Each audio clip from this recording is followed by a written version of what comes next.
പ്രണയാംശം രചന ശ്രീയക്കു, അവതരണം ഷാഹുൽ മലി, എഡിറ്റിംഗ് ഷെരീജ് പൂനൂർ. ചേട്ടായി! അവന്റെ അലർച്ച കേട്ട് ഇരുവരും ഞെട്ടിപ്പടഞ്ഞെഴുന്നേറ്റ് അവനെ തുറച്ചു നോക്കി. അത് കണ്ട് അവൻ അവരെ നോക്കി ആക്കി ചിരിച്ചു. എന്നെ കുത്തിപ്പൊക്കി വിട്ടിട്ട് രണ്ടുപേരും കൂടി ഇവിടെ സുഖമായിട്ട് കെട്ടിപ്പിടിച്ചിരിക്കാനല്ലേ? സമ്മതിക്കില്ല. നിളമോളെ, മോൾ താഴേക്ക് പോയി, നിന്റെ ചേച്ചിമാരെ നിന്നോട് അന്വേഷിക്കുന്നുണ്ട്. ധീരജിന്റെ അലറൽ കേട്ട് അത്ര നേരം ഞെട്ടി നിരുന്നില്ല. അവൻ പറഞ്ഞു കേട്ട് വേഗം അവനെ നോക്കി തലയാട്ടി ജോയലിനെ നോക്കി താഴേക്ക് പോയി. അതുകൊണ്ട് ജോയൽ ധീരജിനെ നോക്കി പല്ലടിച്ചു. പന്നി, പകരം വീട്ടിയതാണല്ലേ? അതേലോ, പക അത് വീട്ടാനുള്ളതാണ്. പറയലും അവൻ അവിടുന്ന് ഓടലും കഴിഞ്ഞു. കാശിയും ആകാശവും ടൗണിൽ പോയി തിരികെ വരുമ്പോൾ ഏകദേശം ഉച്ചയോടെ അടുത്തിരുന്നു. അവർ വന്നു കയറിയതും കാശി അവിടെയുള്ളവരെല്ലാം ഹാളിലേക്ക് വിളിച്ചു. എന്താ മോനെ, എന്താ വിളിച്ച്? എന്തെങ്കിലും പറയാനുണ്ടോ? ഒന്നുമില്ല സീതാമേ, ഇന്ന് അക്ഷയതൃതിയല്ലേ, അതുകൊണ്ട് എല്ലാവർക്കും വേണ്ടിയുള്ള ഗോൾഡ് എടുക്കാൻ പോയതാ. ദാ ഇത് പിടിക്കും, ഇതിലെല്ലാവർക്കും ഉള്ളതുണ്ട്. കാശിയും ആകാശം കൂടി വാങ്ങിയ ആഭരണങ്ങളെല്ലാം ഓരോരുത്തർക്കും നൽകിയതും എല്ലാവരും അത് നിറഞ്ഞ മനസ്സോടെ ഏറ്റുവാങ്ങി. അതെല്ലാം ഡെയിലി യൂസിങ്ങിന് പറ്റിയ ഓർണമെന്റ്സ് ആയതുകൊണ്ട് തന്നെ എല്ലാവരും അത് അപ്പോൾ തന്നെ ധരിച്ചു. അതിനുശേഷം എല്ലാവരും അവരുടെ പണികളിലേക്ക് തിരിഞ്ഞു. പതിവ് പോലെ രാത്രി ഭക്ഷണവും സംസാരം എല്ലാം കഴിഞ്ഞ് കുടിക്കാനുള്ള വെള്ളവും എടുത്ത് മുറിയിലേക്ക് വന്നതായിരുന്നില്ല. എന്നാൽ അവിടെ കണ്ട കാഴ്ച കണ്ട് നിലയുടെ ചുണ്ടിൽ മനോഹരമായ പുഞ്ചിരി വിരിഞ്ഞു. കാശിയുടെ നെഞ്ചിൽ പറ്റിച്ചേർന്ന് കിടക്കുകയാണ് കുഞ്ഞിപ്പെണ്ണ്. അതിനിടയ്ക്ക് തലപൊക്കി നോക്കുന്നുണ്ട്. കാശി നോക്കുന്ന കാണുമ്പോൾ തന്നെ വേഗം അവന്റെ നെഞ്ചിലേക്ക് തന്നെ മുഖം പൊഴുത്തു. കാശിയും ചിരിയോട് അവടൊപ്പം കളിച്ചുകൊണ്ട് കിടക്കുകയാണ്. കുറച്ചു നേരം അത് തന്നെ ചെയ്തപ്പോൾ കുഞ്ഞിപ്പെണ്ണിന് ആ കളിമടുത്തു. പിന്നെ അവന്റെ മുഖത്തും മീശയിലും താടിയിലൊക്കെയായി കളി. പിന്നീട് ഇടയ്ക്കിടയ്ക്ക് അവനെ നീലമിഴിയിൽ തൊട്ടു നോക്കി എന്തൊക്കെയോ ശബ്ദമുണ്ടാക്കി കണ്ണുകൾ വിടർത്തുന്നുണ്ട് ആശാത്തി. കുറച്ചു നേരം നിലാവുടെ ഈ കളി നോക്കിയതിനു ശേഷം കൈയുള്ള ജഗ് അടുത്തുള്ള ടേബിൾ വെച്ച് ഡോറടച്ച് അവരുടെ അടുത്ത് വന്നിരുന്നു. എന്താണ്, അച്ഛനും മോൾക്കിന്ന് ഉറങ്ങാനുള്ള ഉദ്ദേശമൊന്നുമില്ലേ? ഇല്ലല്ലോ, ഞങ്ങൾ ഇന്ന് കളിച്ചിരിക്കാൻ പോവാ, അല്ലേ വാവേ? കാശി തന്റെ മുഖത്തിന് നേരെ കിടന്ന് കളിച്ചുകൊണ്ടിരിക്കുന്ന കുഞ്ഞിപ്പെണ്ണിന്റെ മൂക്കിൽ മൂക്കുകൊണ്ട് ഉരസി ചോദിച്ചതും കുഞ്ഞിപ്പെണ്ണ് അവനെ നോക്കി പാൽപുഞ്ചിരി തൂവി. ഹായ്, എന്താ ചിരി പെണ്ണിന്റെ? രാത്രി മുഴുവൻ ഇങ്ങനെ കളിച്ച് കിടന്നാലേ പകൽ മുഴുവൻ കിടന്നുറങ്ങാൻ പറ്റൂ. ആരെടി കളിപ്പെണ്ണേ? നീല അവളുടെ കുഞ്ഞു വയറിൽ ഇക്കിളി കൂടി ചോദിച്ചും കുഞ്ഞിപ്പെണ്ണ് കാശിയുടെ മേൽ കിടന്നുകൊണ്ട് തന്നെ തുള്ളിത്തെറിച്ചുകൊണ്ട് കുടുകുടാ ചിരിക്കാൻ തുടങ്ങി. അത് കണ്ട് കാശിയുടെയും നിലയുടെയും ചുണ്ടിൽ മനോഹരമായ പുഞ്ചിരി വിരിഞ്ഞു. പിന്നീട് അങ്ങോട്ട് അമ്മയും അച്ഛനും മോളും കൂടിയായി കളി. പിന്നെ കളി മാറി അവിടെ ചിണുക്കം തുടങ്ങി. ഒപ്പം അവൾ നിലയുടെ അടുത്തേക്ക് ചായാൻ തുടങ്ങി. അതെന്തിനാണെന്ന് മനസ്സിലായതുകൊണ്ട് തന്നെ നീല അവളെ വാരിയെടുത്ത് നെഞ്ചോടി ചേർത്ത് പാൽ കൊടുക്കാൻ തുടങ്ങി. തൻ്റെ ഉണ്ണി വയറ് നിറഞ്ഞവും കുഞ്ഞിപ്പെണ്ണിന്റെ കണ്ണുകളെ ഉറക്കം മാടി വിളിക്കാൻ തുടങ്ങി. അത് കണ്ട് നീല അവളെ തോളിലിട്ട് പുറത്തെട്ടി ഉറക്കി ബേബി ബെഡിലേക്ക് കിടത്തി. അതിനുശേഷം ഇതെല്ലാം ചെറുപുഞ്ചിരിയോടെ നോക്കി കിടക്കുന്ന കാശിയെ നോക്കി പുഞ്ചിരിച്ചുകൊണ്ട് അവൾ ഫ്രഷ് ആവാൻ പോയി. ഫ്രഷായി വാഷ്റൂമിൽ നിന്ന് പുറത്തേക്ക് ഇറങ്ങിയ നിലയെ കാശി ഞൊടിയുടെ ഇടുപ്പിലൂടെ ചുറ്റിയെടുത്ത് ബെഡിൽ കൊണ്ട് കിടത്തി. എന്തോന്നാ കാശിയേട്ടാ, മനുഷ്യൻ പേടിച്ചു പോയി. പേടിക്കാൻ മാത്രം എന്തിരിക്കുന്നു പെണ്ണെ? ഈ മുറിയിൽ വന്നെൻ്റെ പെണ്ണിനെ ഇത്ര ധൈര്യത്തിൽ എടുത്തു പോകണമെങ്കിൽ അത് നിന്റെ ഈ കാശിയേട്ടൻ തന്നെയാവുന്ന അറിഞ്ഞൂടെ പെണ്ണെ? പറയുന്നതോടൊപ്പം അവന്റെ ചുണ്ടുകൾ അവളുടെ മുഖമാകെ അലഞ്ഞു. ഒപ്പം അവിടെ ഇടുപ്പിൽ ചുറ്റിപ്പിടിച്ചിരുന്ന അവന്റെ കൈകളുടെ മുറുക്കവും കൂടി. അവന്റെ ചുണ്ടുകൾ ആദ്യം അവളുടെ നെറ്റിയിലും അവിടുന്ന് അവിടെ ഇരുകണ്ണിലും മൂക്കിലും ചുണ്ടിലും പതിഞ്ഞുകൊണ്ടിരുന്നു. ചുണ്ടിലൊരു ദീർഘ ചുംബനം നൽകിയതിനു ശേഷം പതിയെ അവന്റെ ചുണ്ടുകൾ അവളുടെ കഴുത്തിലേക്ക് അരിച്ചിറങ്ങി. അവളുടെ ചുണ്ടുകൾ പതിയുന്നതിനൊപ്പം അവന്റെ കൈകൾ അവളുടെ സാരിയിൽ പിടുത്തമിട്ടിട്ടുണ്ടായിരുന്നു. അത് അവളിൽ നിന്ന് അഴിച്ചു മാറ്റുന്നതിനൊപ്പം അവന്റെ ചുണ്ടുകൾ അവളുടെ കഴുത്തിലൂടെ താഴേക്ക് സഞ്ചരിച്ച് തുടങ്ങിയിട്ടുണ്ടായിരുന്നു. അതിനനുസരിച്ച് അവളുടെ കൈകൾ അവന്റെ പുറത്തും തലമുടിയിലുമായി മുറുകിയും അയഞ്ഞും കൊണ്ടിരുന്നു. പതിയെ അവന്റെ കൈകളാൽ ഇരുവരുടെയും വസ്ത്രങ്ങൾ അവരിൽ നിന്ന് അടർന്നു മാറപ്പെട്ടു. പകരം അവനൊരു പുതപ്പായി അവൾക്ക് മേൽ അമർന്നു. അവന്റെ ചുണ്ടുകളും കൈകളും അവളുടെ ശരീരമാകെ ഓടി നടന്നു.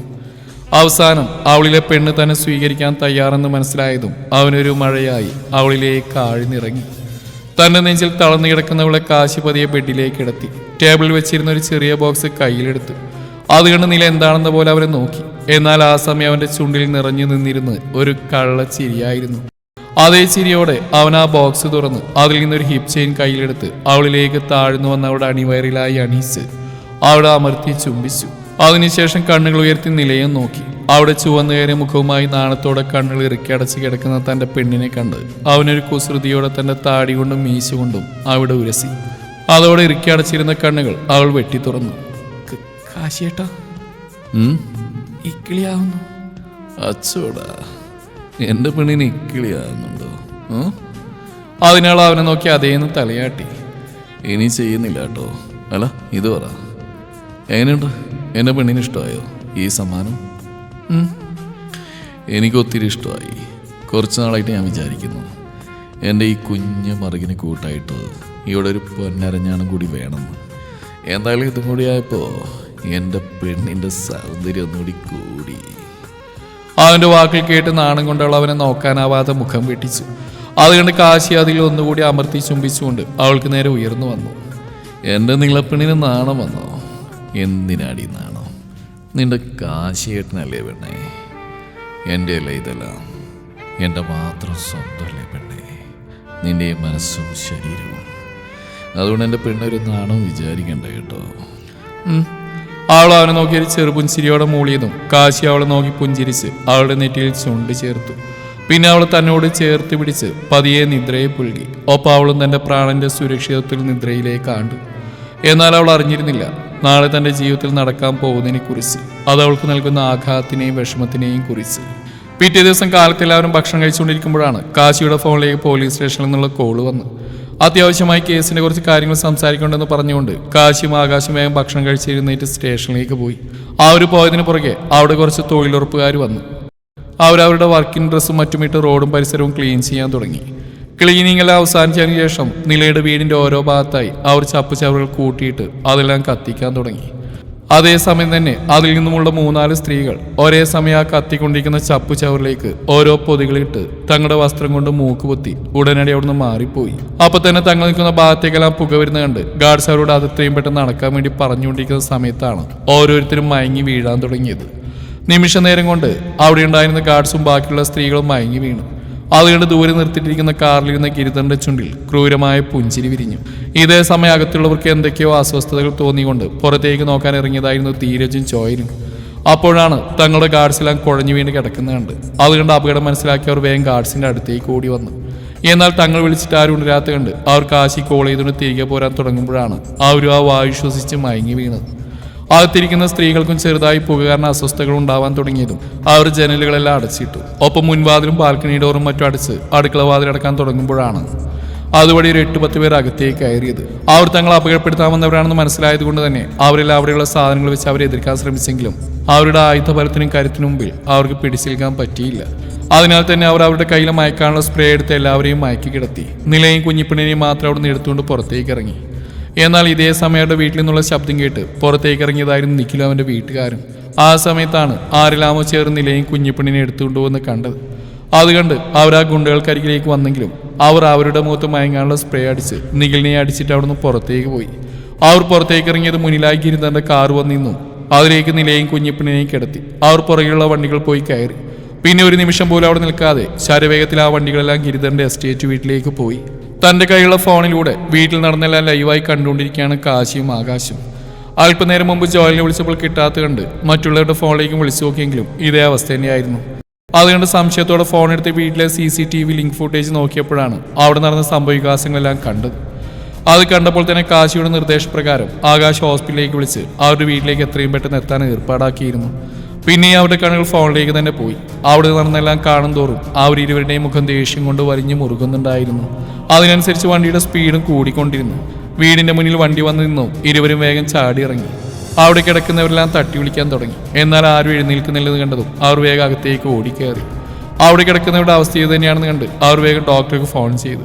അവരിപ്പോൾ തന്നെ എത്തുമെന്ന് അറിയിച്ചതിനെ തുടർന്ന് അവരെ നോക്കി നിൽക്കുമ്പോഴാണ് പുറത്ത് ആംബുലൻസ് വന്ന് നിന്ന്.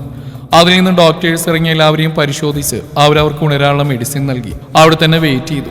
ഈ സമയമെല്ലാം നിലയും കുഞ്ഞിപ്പെണ്ണിനെയും ഓർത്ത് ഉരുകിക്കൊണ്ട് നിൽക്കുകയായിരുന്നു കാശി. തന്റെ പെണ്ണിനെയും കുഞ്ഞിനെയും അവർ എടുത്തുകൊണ്ട് വന്ന ഭാഗം ഓർക്കും തോറും അവന്റെ കണ്ണുകൾ രക്തവർണ്ണമാവാനും കഴുത്തിലെയും കൈകളിലെയും ഞരമ്പുകൾ വലിഞ്ഞു മുറുകാനും തുടങ്ങി. അതുകണ്ട് ആകാശ് അവനെ ചേർത്ത് പിടിച്ചു. കാശി, ഇവരെല്ലാം സുരക്ഷിതരാണ്. അല്പസമയം കഴിഞ്ഞ ബോധം വരുന്ന ഡോക്ടേഴ്സ് പറഞ്ഞു. എന്നാൽ അതുപോലെയല്ല നമ്മുടെ നിലയും കുഞ്ഞിപ്പെണ്ണിന്റെയും കാര്യം. അവരിപ്പോൾ അപകടത്തിലാണ്. അവരെയാണ് നമ്മൾ രക്ഷിക്കേണ്ടത്. നമ്മൾ വൈകുന്ന ഓരോ നിമിഷം അവരുടെ ജീവൻ ആപത്താണ്. ഇത്രയും പറഞ്ഞിട്ട് ഒന്നുമിണ്ട ആ കണ്ണുകളടച്ചു നിൽക്കുന്ന കാശിയെ കണ്ട് ആകാശ് അവന്റെ തോളിൽ കൈവച്ചു. അതേ നിമിഷം തന്നെ അവൻ തന്റെ കണ്ണുകൾ വെട്ടിത്തുറന്നു. അവന്റെ ചോര ചുവപ്പാർന്ന കണ്ണുകളും മുഖവും കണ്ട് ആകാശ് പോലൊരു നിമിഷം പേടിച്ച് അവനിൽ നിന്ന് 2 അടി പുറകോട്ട് മാറി. അവർക്കൊന്നും സംഭവിക്കില്ല അച്ചു. അവരുടെ ശരീരത്തിൽ ഒരു പോറൽ പോലെ ഏൽക്കാൻ ഈ കാശി ജീവനോടെ എളുപ്പം സമ്മതിക്കില്ല. അത്രയും പറഞ്ഞവൻ ചുമരിലേക്ക് ചാരി നിന്നു. അവന്റെ ആ വാക്കുകളിൽ തെളിഞ്ഞേൽക്കുന്ന ആത്മവിശ്വാസം കണ്ട് ആകാശം പിന്നെ കൂടുതലൊന്നും പറയാൻ നിൽക്കാതെ അവന്റെ ഒപ്പം തന്നെ നിന്നു. ഡോക്ടേഴ്സ് പറഞ്ഞ പോലെ അല്പസമയം കഴിഞ്ഞതും എല്ലാവരും ഉണർന്നു. ഉണർന്നവരെല്ലാം തങ്ങളുടെ അടുത്ത് നിലയും കുഞ്ഞിപ്പെണ്ണില്ലെന്ന സത്യം മനസ്സിലാക്കിയതും കരഞ്ഞ് ബഹളം വയ്ക്കാൻ തുടങ്ങി. ഗാർഡ്സും ജോയലും ധീരജും കുറ്റം ചെയ്തവരെ പോലെ കാശിക്ക് മുമ്പിൽ തലാഴ്ത്തിയിരുന്നു. അതുകൊണ്ട് കാശി ജോയലിന്റെയും ധീരജിന്റെയും തോളിൽ തട്ടി അവരെ തന്നിലേക്ക് ചേർത്ത് നിർത്തി. എന്നാൽ ഈ സമയം ഇവരുടെ വീട്ടിലെ ഈ അവസ്ഥയെല്ലാം ഫോണിലൂടെ കേട്ട് പൊട്ടിച്ചിരിച്ചുകൊണ്ടിരിക്കുകയായിരുന്നു ഗിരിധർ. ഇനി നിങ്ങൾ അവിടെ നിൽക്കണമെന്നില്ല. എനിക്കറിയാനുള്ള കാര്യങ്ങളെല്ലാം അറിഞ്ഞു കഴിഞ്ഞു. ഇനി നിങ്ങൾ എത്രയും പെട്ടെന്ന് നടന്ന് മാറിക്കോ. ഗീതന്റെ ഓർഡർ കിട്ടിയതും അത്ര നേരം കാശിയും വീട്ടുകാരെയും ശ്രദ്ധിച്ചിരുന്നവർ ഉടനെ തന്നെ വണ്ടിയെടുത്ത് അവിടെ നിന്നും പോയി. അതേ നിമിഷം തന്നെ കാശിയുടെ ഫോണിലേക്ക് ഗീതന്റെ കോള് വന്നു. ഹലോ ഹലോ കശ്യപ് രഘുറാം, എന്തു പറ്റി? ഭാര്യയും കുഞ്ഞിനെയും കാണുന്നില്ലേ? ഒച്ച വെക്കാതെ ഞാൻ പറയുന്നത് മുഴുവൻ കേൾക്ക് കശ്യപ്. നിന്റെ ഭാര്യയും കുഞ്ഞിപ്പോൾ എൻ്റെ കയ്യിലാ. ഞാൻ കുറെ ആഗ്രഹിച്ചിരുന്ന മുതലാ നിന്റെ ഭാര്യ. അവിടെ ആ മത്ത് പിടിപ്പിക്കുന്ന സൗന്ദര്യം എന്നെ കുറെ കൊതിപ്പിച്ചിട്ടുണ്ട്. അതുകൊണ്ട് അവളെ നന്നായിട്ടൊന്ന് ആസ്വദിച്ചിട്ട് തരാമേ. പിന്നെ നിന്റെ കുഞ്ഞിനെ ഞാൻ കൂടെ കൊണ്ടുവന്ന എൻ്റെ സേഫ്റ്റിക്ക് വേണ്ടിയാ. നീ എന്തായാലും നിന്റെ ഭാര്യയും കുഞ്ഞിനെ രക്ഷിക്കാൻ ഇറങ്ങുമെന്ന് എനിക്കറിയാം. ആ സമയത്ത് എൻ്റെ സ്വയരക്ഷയ്ക്ക് വേണ്ടി മുൻനിർത്താൻ എനിക്കൊരു ആയുധം വേണമല്ലോ. ആ ആയുധ നിന്റെ ഈ കുഞ്ഞ്. അതുകൊണ്ട് നീ വെറുതെ എൻ്റെ പിന്നാലെ വരാൻ നിൽക്കണ്ട. വന്നാൽ അത് നിന്റെ കുഞ്ഞിനെയാണ് ഏറ്റവും കൂടുതൽ ബാധിക്കുക. കൊന്നു തള്ളും ഞാൻ അന്നരുന്തിനെ. പിന്നെ നിന്റെ ഭാര്യ ഞാൻ നിനക്ക് തിരിച്ചിരുന്നു പറഞ്ഞല്ലോ. അതെങ്ങനെയാണെന്ന് അറിയണ്ടേ?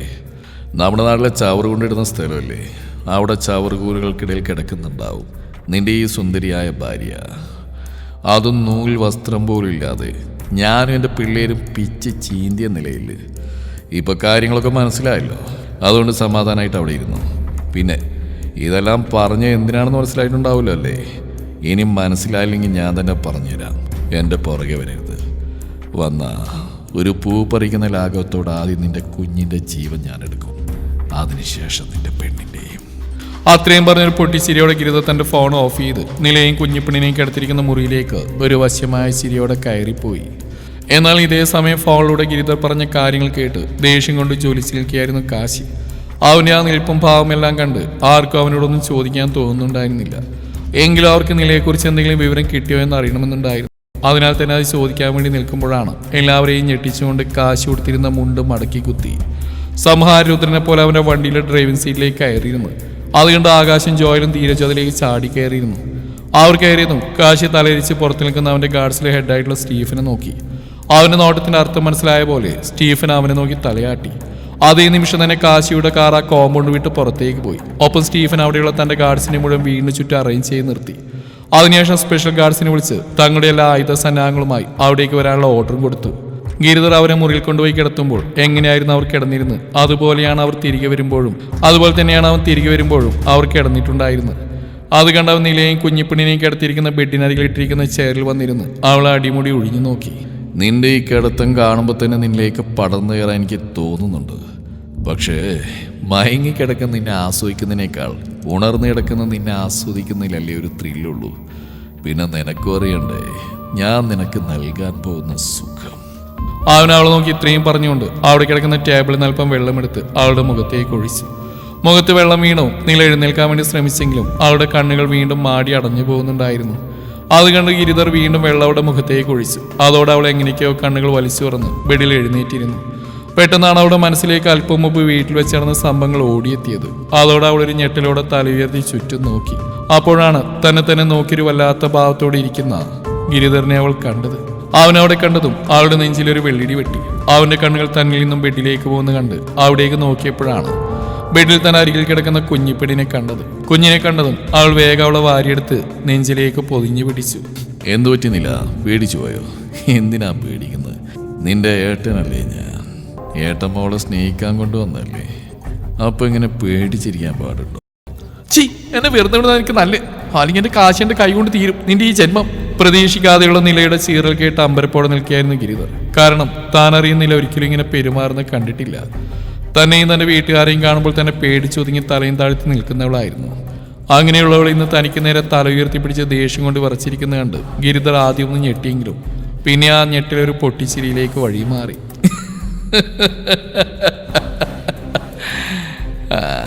കൊള്ളാം, അവൻ്റെ കൂടെ കിടന്നതിൻ്റെ മാറ്റമൊക്കെ കാണാനുണ്ട്. പക്ഷേ ആ മാറ്റം എൻ്റെ അടുക്കൽ എടുക്കാൻ നിന്നാലുണ്ടല്ലോ.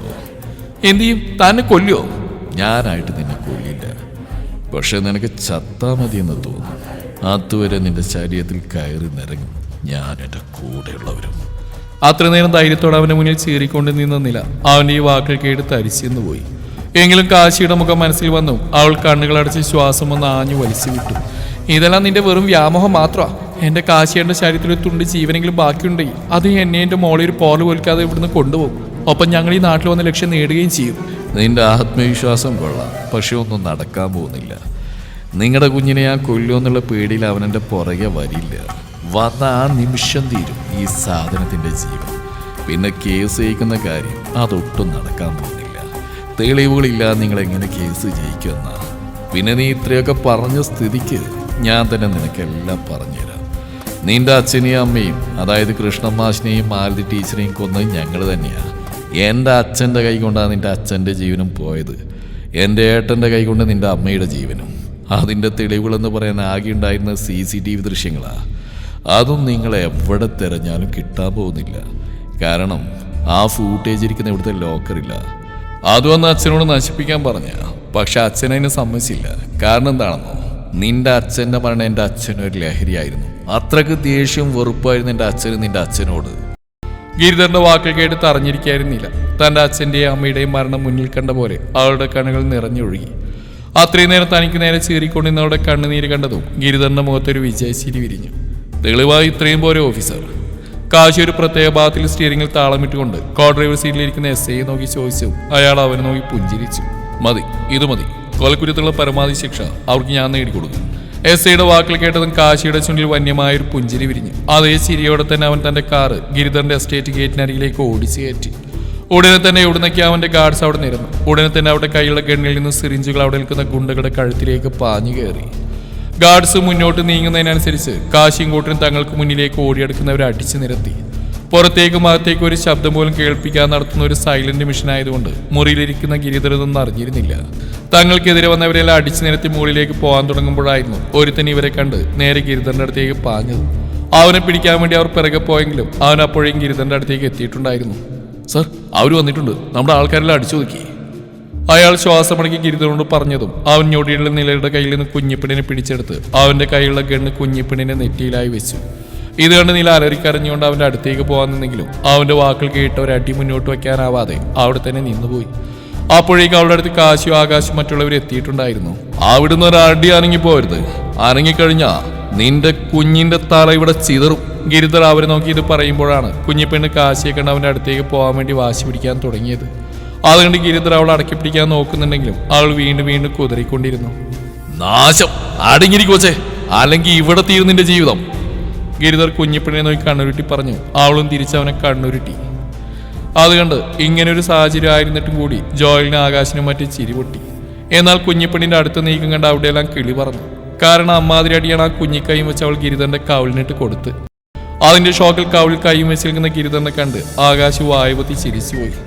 തന്തയുടെ മോള് ഇങ്ങനെയൊക്കെ ചെയ്തില്ലെങ്കിലേ അത്ഭുതമുള്ളൂ. ആകാശ് പതിഞ്ഞ സ്വരത്തിൽ അടുത്ത് നിൽക്കുന്ന കാശിയെ നോക്കി പറഞ്ഞു. കാശി അവനെ കൂർപ്പിച്ച് നോക്കി. എന്നാൽ അതേസമയം അടിയുടെ എഫക്റ്റ് മാറാൻ നിൽക്കുന്ന ഗിരിധരന്റെ മുഖത്തേക്ക് കുഞ്ഞിപ്പെണ്ണ് വായ കൊണ്ട് ട്രെയിൻ ഓടിച്ച് തുപ്പൽ കൂടി തെറിപ്പിച്ചു. അവൻ പെട്ടെന്ന് കണ്ണടച്ചു പോയി. ആ ഒരു നേരം കൊണ്ട് കാശി അവന്റെ കയ്യിൽ നിന്ന് ഗൺ പിടിച്ച് പുറകിലേക്ക് തിരിച്ചുപിടിച്ച് ഒരു കൈ കൊണ്ട് ഗണ്ണും മറയുകൊണ്ട് കുഞ്ഞിപ്പെണ്ണിനെ അവന്റെ കൈക്കുള്ളിലാക്കിയിട്ടുണ്ടായിരുന്നു. ഇതെല്ലാം പെട്ടെന്നായതുകൊണ്ട് ഗിരിധരൻ അവനെ ഒന്നും എതിർക്കാൻ പോലും പറ്റിയില്ല. കുഞ്ഞിനെ പിടിക്കുന്നില്ല. കാശി കുഞ്ഞിനെ നിലയുടെ കയ്യിലേക്ക് കൊടുത്ത് ഒരിക്കൽ കൂടി ഉടുത്തിരുന്ന മുണ്ട് മടക്കി കുത്തി ഗിരിധരനെ കയറി മേയാൻ തുടങ്ങി. അവന്റെ കൈയും കാലും കഴുത്തും തുടങ്ങിയെല്ലാം കാശി തന്റെ ദേഷ്യം തീരുന്നവരെ ചവിട്ടി ഓടിച്ചു. അവസാനം നിലത്തുനിന്ന് അവനെ പിടിച്ചുപൊക്കി അവിടെ ഇട്ടിരുന്ന ചെയറിലേക്ക് ഇരുത്തി. അതിനുശേഷം ടേബിൾ ഉണ്ടായിരുന്ന ജഗ്ഗിലെ വെള്ളം മുഴുവൻ അവന്റെ തലയിൽ കൂടെ കമിഴ്ത്തി. തന്റെ പൊട്ടിയ ചുണ്ടിലും മൂക്കിലും മുഖത്തും മറ്റും വെള്ളം വീണതും ഗിരിധർ വേദന കൊണ്ട് അലറിക്കരഞ്ഞു. എന്നാൽ അത് കേട്ട് മറ്റുള്ളവർ അവനെ നോക്കി പുച്ഛത്തോടെ ചിരിച്ചു. എന്തു പറ്റി ഗിരിധറേ, വേദനിക്കുന്നുണ്ടോ? അതെന്ത് ചോദ്യ കാശി, പാത്തിന് നന്നായിട്ട് വേദനിക്കുന്നുണ്ടാവും. അതെയോ, സാറില്ല കേട്ടോ, കുറച്ചു നേരം കൂടി വേദന സഹിച്ചാൽ മതിയാവും. അത് കഴിഞ്ഞാൽ പിന്നെ അലറിക്കരയാൻ പോലും ആവാതെ കിടത്തി തരാൻ ഞാൻ. അതിനുമുമ്പ് എനിക്ക് നിന്നോട് കുറച്ച് കാര്യങ്ങൾ പറയാനുണ്ട്. കാശി പറയുന്നതായിട്ട് വയ്യാത്ത അവസ്ഥയിലും ഗിരിധർ അവന് പറയാനുള്ള എന്താണെന്ന പോലെ മുഖം ചരിച്ച് നോക്കി. അതുകൊണ്ട് കാശി പറയാൻ തുടങ്ങി. നിനക്കൊരു കാര്യം അറിയോ ഗിരിധറേ, നീ ഇപ്പൊ ഈ നിമിഷം എന്നെ ചെയ്തു കൂട്ടിയെല്ലാം നിന്റെ പ്ലാൻ പ്രകാരമാണെന്നല്ലേ കരുതിയിരിക്കുന്നത്. എന്നാൽ അത് അങ്ങനെയല്ല. എന്റെ പ്ലാൻ പ്രകാരമാണ് നീ ഇന്നിങ്ങനെയെല്ലാം ചെയ്തു കൂട്ടിയത്. എന്താണ് അവൻ പറഞ്ഞു വരുന്നത് മനസ്സിലാവാതെ ഗിരിധർ അവനെ സംശയത്തോടെ നോക്കി. ഒന്നും മനസ്സിലായില്ലല്ലേ?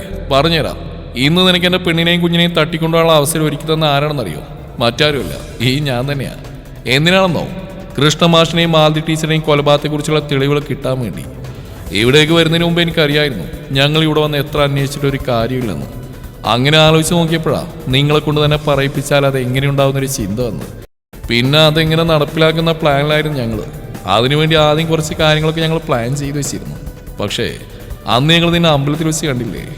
അന്ന് ഞാൻ കണ്ടു നിന്റെ കഴുകൻ കണ്ണുകൾ എൻ്റെ പെണ്ണിൻ്റെ മേലെ വട്ടമിട്ട് പറക്കുന്നത്. അങ്ങനെ നിനക്കുള്ള കെണി ഞാൻ എൻ്റെ പെണ്ണിലൂടെ ഒരുക്കി. അവളോട് ഇക്കാര്യം പറഞ്ഞപ്പോൾ ആദ്യം പേടിച്ചെങ്കിലും പിന്നെ സത്യങ്ങൾ കണ്ടുപിടിക്കാൻ ഈ ഒരു വഴിയേ ഉള്ളൂ എന്ന് പറഞ്ഞപ്പോൾ അവളും അതിനെ സമ്മതം മൂളി. അതിൻ്റെ പിറ്റേ ദിവസം തന്നെ ഞാൻ ടൗണിൽ പോയി എല്ലാവർക്കും വേണ്ടി GPS-ഉം സൗണ്ട് ടാപ്പറും ഘടിപ്പിച്ചുള്ള ഗോൾഡ് സെറ്റ് ചെയ്ത് കൊണ്ടുവന്ന് എല്ലാവരെയും അണിയിച്ചു. അതിനുശേഷം പിന്നെ നിന്നെ എങ്ങനെ ഇവിടേക്ക് എത്തിക്കുന്നതായി ചിന്ത. ഞാൻ ഇവിടെ ഉള്ളപ്പോൾ നീ ഇവിടെ കയറാൻ ധൈര്യം കാണിക്കില്ലെന്ന് അറിയാവുന്നതുകൊണ്ട് തന്നെയാണ് ഇവരെ മാത്രം ഇവിടെ ഒറ്റയ്ക്ക് നിർത്തി ഇവരെയും കൂട്ടി ഞാൻ പുറത്തേക്ക് പോയത്. നിന്റെ വണ്ടി നിർത്തിയിട്ടിരിക്കുന്നതിൻ്റെ ഒരു 10 മീറ്റർ അകലെ എൻ്റെ വണ്ടി നിർത്തിയിട്ട് ഞാനും കാത്തിരുന്നു നിന്റെ അറ്റാക്കിന് വേണ്ടി. ഞാൻ പ്രതീക്ഷിച്ച പോലെ തന്നെ നീ എൻ്റെ പെണ്ണിനെയും കുഞ്ഞിനെയും മാത്രം അവിടെ നിന്ന് കടത്തിക്കൊണ്ടുപോയി. എനിക്ക് വേണമെങ്കിൽ ആ നിമിഷം തന്നെ നിന്റെ പുറകിൽ വന്ന് അവരെ രക്ഷിക്കായിരുന്നു. പക്ഷെ നിന്റെ ആളുകൾ അവിടെ ഞങ്ങളെ നിരീക്ഷിക്കാറുണ്ടെന്ന് അറിഞ്ഞുകൊണ്ട് തന്നെയാണ് അവിടെ അങ്ങനെ ഒരു നാടകം നടത്തിയത്. പിന്നീട് അങ്ങോട്ട് തെളിവുകൾക്ക് വേണ്ടിയുള്ള കാത്തിരിക്കലായിരുന്നു. ഞങ്ങൾ നിന്നെ പ്രൊവോക്ക് ചെയ്താൽ മാത്രമേ നീ സത്യങ്ങൾ തുറന്നു പറയുന്ന അറിയാവുന്നതുകൊണ്ട് നിന്നെ എത്രമാത്രം പ്രൊവോക്ക് ചെയ്യാൻ പറ്റുമോ അത്രയും പ്രൊവോക്ക് ചെയ്യാൻ പറഞ്ഞിട്ടാ ഞാൻ നിലയെ വിട്ടിരുന്നു. അവളത് ഭംഗിയായി തന്നെ ചെയ്തു തീർത്തു. നിന്റെ വായിൽ നിന്ന് തന്നെ നിന്റെ അച്ഛനും ഏട്ടനെതിരെയുള്ള തെളിവുകൾ പുറത്തു വന്നു. ഇപ്പം അവിടെ നിന്റെ അച്ഛനെയും ഏട്ടനെയും പോലീസുകാർ കൊണ്ടുപോയിട്ടുണ്ടാവും. പക്ഷെ ഇവിടേക്ക് കയറുമ്പോൾ ഞാനൊന്ന് പേടിച്ചു കേട്ടോ. കാരണം എൻ്റെ കുഞ്ഞിൻ്റെ ജീവൻ നിന്റെ കൈക്കുള്ളിലായിരുന്നല്ലോ. പക്ഷെ എന്നെപ്പോലും ഞെട്ടിച്ചുകൊണ്ട് എൻ്റെ കാന്താരി അവളെ രക്ഷപ്പെടുത്താനുള്ള വഴി സ്വയം ഒരുക്കി തന്നു. അത്രയും പറഞ്ഞ കാശി കുഞ്ഞിപ്പിടിനെ കയ്യിലെടുത്ത് അവിടെ ആ കുഞ്ഞുണ്ടക്കവളിൽ അമർത്തി ചുംബിച്ചു. അതിനുശേഷം ജോയലിന്റെ കയ്യിലുള്ള ഒരു ബോക്സിൽ നിന്ന് ഒരു സിറിഞ്ച് എടുത്ത് ഗിരിധറിന്റെ കഴുത്തിലെ ഞരമ്പിൽ ഇഞ്ചക്ട് ചെയ്തു. പെട്ടെന്ന് കഴുത്തിൽ അനുഭവപ്പെട്ട വേദനയിൽ ഗിരിധർ അറിയാതെ നിലവിളിച്ചു പോയി. അത് കേട്ട് കാശി പൊട്ടി പൊട്ടി ചിരിച്ചു. ഇപ്പോഴേ ഇങ്ങനെ കരഞ്ഞാൽ എങ്ങനെയാ ഗിരിധറേ? അപ്പൊ ഈ മെഡിസിൻ നിന്റെ ശരീരത്തിൽ പ്രവർത്തിച്ചു തുടങ്ങുമ്പോൾ നീ എന്ത് ചെയ്യും? എന്താ നീ എന്നെ ചെയ്ത്? വേദനക്കിടയിലും ഗിരിധർ പരിഭ്രമത്തോടെ കഴുത്തിൽ കൈവച്ച് കാശിയോട് ചോദിച്ചു. അവൻ വീണ്ടും പൊട്ടിച്ചിരിച്ചു. ഞാനൊന്നും ചെയ്തില്ലല്ലോ ഗിരിധറെ. ദേ ഈ ഇഞ്ചക്ഷൻ ജസ്റ്റ് ഇഞ്ചക്ട് ചെയ്തെന്നല്ലേ ഉള്ളൂ. പിന്നെ ഈ ഇഞ്ചക്ഷൻ എന്തിനാണെന്ന് ചോദിച്ചാ നിന്റെ ശരീരത്തിലെ ഓരോ ഭാഗങ്ങളും പതുക്കെ പതുക്കെ പഴുപ്പിക്കാൻ വേണ്ടിയാ. പിന്നെ അതിൽ നിന്ന് പുഴുക്കളും ചെലവും വന്ന് കിടന്ന് നീ നരകിച്ച് ചാവാൻ. എന്നൊന്നും ചെയ്യില്ലേ. ഞാൻ നിങ്ങൾക്ക് ഇനി ഒരു ദ്രോഹം ചെയ്യില്ല. എന്നെ വെറുതെ വിടണം. പണ പോലെയാടി മോനെ, ഇതൊന്നും ആയിരുന്നില്ലടാ. നീ കുറച്ചു നേരം എന്നെ ഫോൺ വിളിച്ചോ പറഞ്ഞ് നിനക്ക് എന്റെ പെണ്ണിനെ പീച്ച് ചെയ്യണം. അല്ലടാ എന്റെ കുഞ്ഞിനെ കൊല്ലണല്ലേ? നിനക്ക് എത്ര ധൈര്യം ഉണ്ടായിട്ടടാ നീ എന്നോട് തന്നെ ഇതൊക്കെ വിളിച്ചു പറഞ്ഞ്? ആ നിമിഷം വരെ നിന്റെ അച്ഛനെയും ചേട്ടൻ്റെ ഒപ്പം ജയിലാക്കണമെന്നാ ഞാൻ കരുതിയിരുന്നത്. പക്ഷേ ആ കോളിന് ശേഷം നിന്റെ വിധി എൻ്റെ കൈകൊണ്ട് തന്നെ മതിയെന്ന് ഞാനങ്ങ് തീരുമാനിച്ചു. ഇനി നിനക്കൊരു മടങ്ങി വരവില്ല ഗിരിധറേ. Goodbye. കാശി തന്റെ പെണ്ണിനെയും കുഞ്ഞിനെയും ചേർത്ത് പിടിച്ച് അവിടുന്ന് പുറത്തേക്ക് ഇറങ്ങിയതും ആകാശം ജോയിലും തീരച്ചും കൂടി ഗിരിധരനെ ആ ചെയറിൽ തന്നെ കെട്ടിയിട്ട് അവിടുത്തെ വാതിലുകളെല്ലാം ലോക്ക് ചെയ്ത് പുറത്തേക്ക് ഇറങ്ങി. ആ സമയം കൊണ്ട് SI അവിടുത്തെ ലോക്കറിൽ നിന്ന് CCTV ഫുട്ടേജ് കളക്ട് ചെയ്തിട്ടുണ്ടായിരുന്നു. എന്തിനാ എൻ്റെ പെണ്ണിന് ഇത്ര വിഷമം? നമുക്ക് ഇനിയും വരാം ഇങ്ങോട്ട്. നമ്മൾ എന്നേക്കായിട്ട് ഇവിടുന്ന് പോകുന്നല്ലോ. അതുകൊണ്ട് എൻ്റെ പെണ്ണി കണ്ണീരൊക്കെ ഒന്ന് തുടച്ചിരിച്ചേ. ദേ നീ കറിയുന്നുണ്ട് നമ്മുടെ കുഞ്ഞ് കാന്താരി കണ്ണറച്ചിരിക്കുന്നുണ്ടില്ലേ? കാശിയുടെ വാക്കിൽ കേട്ട് നില കണ്ണുകൾ അമർത്തി തുടച്ച് അവൻ്റെ കയ്യിലിരിക്കുന്ന കുഞ്ഞിപ്പിണിയെ നോക്കി. അവിടെ ആ കുഞ്ഞ് നീലക്കണ്ണുകൾ നിറഞ്ഞിരിക്കുന്ന കുഞ്ഞിപ്പിണിയെ കണ്ട് നീല ഒരു പുഞ്ചിരിയോട് അവൾ വാരിയെടുത്ത് അവളുടെ നെറ്റിയിൽ ചുംബിച്ചു. അത് കണ്ട് കാശി ചെറു പുഞ്ചിരിയോട് അവരെ ചേർത്ത് പിടിച്ച് കാറിലേക്ക് കയറി. ബാക്കിയുള്ളവരും അവരവരുടെ കാറിലേക്ക് കയറിയതും വേണുച്ചനോടും സീതാമ്മയോടും നിങ്ങളുടെ വീട്ടുകാരോടും യാത്ര പറഞ്ഞ് അവരുടെ കാറുകൾ പതിയെ ദ്വാരകയിലേക്ക് പുറപ്പെട്ടു. അവിടെ എത്തിയതും ഇത്രനാൾ കാണാതിരുന്നതിന്റെ പരാതി പറച്ചിലും സ്നേഹപ്രകടനങ്ങളെല്ലാം കഴിഞ്ഞിട്ടാണ് അവർ ഫ്രഷ് ആവാൻ മുറിയിലേക്ക് പോയത്. ഫ്രഷായി വന്നതും എല്ലാവരും പണ്ടത്തെ പോലെ ഒരുമിച്ചിരുന്ന് ഭക്ഷണം കഴിച്ച് സന്തോഷത്തോടെ അവരവരുടെ മുറികളിലേക്ക് പോയി. നിങ്ങൾ എന്നോട് മിണ്ടണ്ട. എന്നാൽ നിങ്ങൾക്ക് എന്നോട് ഈ പ്ലാനെ കുറിച്ചൊരു വാക്ക് പോലും മിണ്ടാൻ തോന്നിയില്ലല്ലോ മനുഷ്യ. നിങ്ങളുടെ സ്ഥാനത്ത് കാശിയായിട്ട് നിലയോടെല്ലാം പറഞ്ഞു. അതാ സ്നേഹമുള്ള ഭർത്താക്കന്മാര്. അതിന് ഞാൻ നിന്റെ ഭർത്താവായിട്ടില്ലല്ലോ. നിന്നെയുള്ള പകുതി അവകാശം ലച്ചു എനിക്ക് കിട്ടിയിട്ടുള്ളൂ. ബാക്കി പകുതി കിട്ടുമ്പോൾ ഞാനിതുപോലെ നിന്നോടെല്ലാം പറയാം. ഓ നിങ്ങളോട് ഇതൊക്കെ പറഞ്ഞ എന്നെ വേണം തല്ല. നിങ്ങൾ ഒരു കാലത്ത് നന്നാവില്ല മനുഷ്യ. ലച്ചു ആകാശിനെ നോക്കി ദേഷ്യത്തിൽ ചവിട്ടിത്തുള്ളി പോയതും ലച്ചു മോളെ പോലെ ചേട്ടനൊന്ന് പറയട്ടെ. ലച്ചു പോയ വഴി ഇന്ന് വിളിച്ച് പറഞ്ഞുകൊണ്ട് ആകാശം ഓടി അവളുടെ പുറകെ. ഇതേ സമയം നിധയും ധീരജും യാത്രകളെ കുറിച്ചുള്ള സംസാരത്തിലായിരുന്നു. തങ്ങളുടെ കല്യാണം കഴിഞ്ഞാൽ എവിടെയൊക്കെ പോകണം തുടങ്ങിയ ഒരു ലിസ്റ്റ് തന്നെ ഉണ്ടാക്കുന്ന തിരക്കിലായിരുന്നു അവർ. എന്നാൽ അവിടെ തൊട്ടടുത്ത് തന്നെ ഇരിക്കുന്ന ജോയിലും നിലയും തങ്ങൾക്കുണ്ടാകാൻ പോകുന്ന കുട്ടികളുടെ പേര് വരെ കണ്ടുപിടിക്കുന്ന തിരക്കിലായിരുന്നു. ഇതേ സമയം താഴെ ഇരിക്കുന്ന അമ്മമാർ തങ്ങളുടെ മക്കളുടെ കല്യാണം വേഗം നടത്തിയില്ലെങ്കിൽ ഇവിടെ വല്ല ഡേ കെയർ തുടങ്ങേണ്ട അവസ്ഥയാവുന്ന ടെൻഷനിലായിരുന്നു. അത് ഏകദേശം സത്യമാണെന്ന് അറിയാവുന്നതുകൊണ്ട് അച്ഛന്മാരും പെട്ടെന്ന് തന്നെ വിവാഹം നടത്തുന്നതിനെ കുറിച്ചുള്ള ചർച്ചകളിലേക്ക് തിരിഞ്ഞു. ആ ഇന്നും അച്ഛനും മോൾക്കും കളി തന്നെയാണ്, ഉറക്കൊന്നുമില്ലേ? നിന്റെ അമ്മക്ക് ചെറിയ കുശുമ്പുണ്ടെന്ന് തോന്നുന്നു കുഞ്ഞിപ്പെണ്ണേ. നമ്മൾ അച്ഛനും മോളും ഒരേ ടീമായതില്ലേ? ആ പിന്നെ ഒരു ടീം വന്നിരിക്കുന്നു. വേണമെങ്കിൽ നിനക്കൊരു ടീം ഞാൻ ശരിയായി തരാൻ പെണ്ണേ, പക്ഷെ നീ കൂടി ഒന്ന് കനിയണം. കാശി ആളെ നോക്കി കള്ളച്ചിരിയോടെ പറഞ്ഞു. നില അടുത്തിരിക്കുന്ന കുഷിനെടുത്ത് അവന്റെ മുഖത്തേക്ക് എറിഞ്ഞു. വഷളൻ പാവല്ലേ, ഒരു സഹായം ചെയ്യാന്ന് വിചാരിച്ചപ്പോൾ അവളെന്നെ വിളിക്കുന്ന കേട്ടില്ലേ? അയ്യണ മോനെ ആ സഹായം കൈ തന്നെ വെച്ചാൽ മതി, തൽക്കാലം അതിപ്പോ പുറത്തേക്ക് എടുക്കണ്ട. വേണേ വേണ്ട. കാശി നിലയെ തന്നെ പരിഭത്തോടെ നോക്കിയിരിക്കുമ്പോഴാണ് പെട്ടെന്ന് കവിളിലൊരു കുഞ്ഞു കൈ പതിഞ്ഞത്. ഒപ്പൊരു വിളിയും. അത് കേട്ടതും കാശിയുടെയും നിലയുടെയും കണ്ണുകൾ വിടർന്നു. അവരിരുവരും വേഗം കുഞ്ഞിപ്പെണ്ണിന്റെ അപ്പുറത്തും ഇപ്പുറത്തുമായി വന്നിരുന്നു. എന്നാമത്തെ എന്നാ അച്ഛൻ്റെ പൊന്നു വിളിച്ചേ, ഒന്നുകൂടി വിളിച്ചേ. ചാ കുഞ്ഞിപ്പെണ്ണ് കാശിയെ നോക്കി കള്ളച്ചിരിയോടെ വിളിച്ചു. കാശി ലോകം വെട്ടിപ്പിടിച്ച സന്തോഷത്തോടെ കുഞ്ഞിപ്പെണ്ണിന്റെ മുഖം മുഴുവൻ ചുംബനം കൊണ്ട് മൂടി. ഒന്നുകൂടി വിളിച്ച അച്ഛയുടെ മുത്ത്. ചാ എന്തോ? കാശി ചിരിയോടെ വിളി കേട്ടതും കുഞ്ഞിപ്പെണ്ണ് കുടുകൂടെ ചിരിക്കാൻ തുടങ്ങി. ഇനി എന്റെ കുഞ്ഞി അമ്മാന്നൊന്ന് വിളിച്ചേ, വിളിക്കടാ അമ്മ. കാശി നിലയും മാറി മാറി പറഞ്ഞിട്ട് വിളിക്കാതിരുന്ന കുഞ്ഞിപ്പെണ്ണിനെ കണ്ട് നിലയുടെ മുഖം വാങ്ങി. എന്നാൽ അതേ നിമിഷം തന്നെ പെണ്ണിന്റെ വായിൽ നിന്നും ആ വിളി എത്തിക്കഴിഞ്ഞിരുന്നു. അതുകൂടി കേട്ടതും കാശി നിലയും കുഞ്ഞിപ്പെണ്ണിനെ ചുറ്റിപ്പിടിച്ച് ചുംബനം കൊണ്ട് മൂടി. അതിനുശേഷം കാശി തന്റെ നെഞ്ചിലേക്ക് ഇരുവരെ ഒരുപോലെ ചേർത്തിരുത്തി നെറ്റിയിൽ ചുംബിച്ചു. ഒരു പ്രാവശ്യം കൂടി വിളിച്ചേടാ അച്ഛയുടെ പൊന്ന്, അച്ഛാ അമ്മേന്ന്. ചാ മാ വിളിക്കുന്നതിനൊപ്പം തന്നെ കുഞ്ഞിപ്പെണ്ണിന്റെ ചിരിയൊലികളും ആ മുറിയിൽ അലയടിച്ചുകൊണ്ടിരുന്നു. ഈ കഥ ഇവിടെ അവസാനിക്കുന്നു. നിങ്ങളുടെ അഭിപ്രായങ്ങൾ കമന്റുകളായി രേഖപ്പെടുത്തുക. മറ്റന്നാൾ മുതൽ നുസ്രത്ത് ബാനു എഴുതുന്ന മംഗല്യം തന്തുനാനി എന്ന പുതിയ കഥ ആരംഭിക്കുന്നതാണ്. തുടക്കം മുതൽ ഒടുക്കം വരെ കേൾക്കാൻ ശ്രമിക്കുക. Thank you.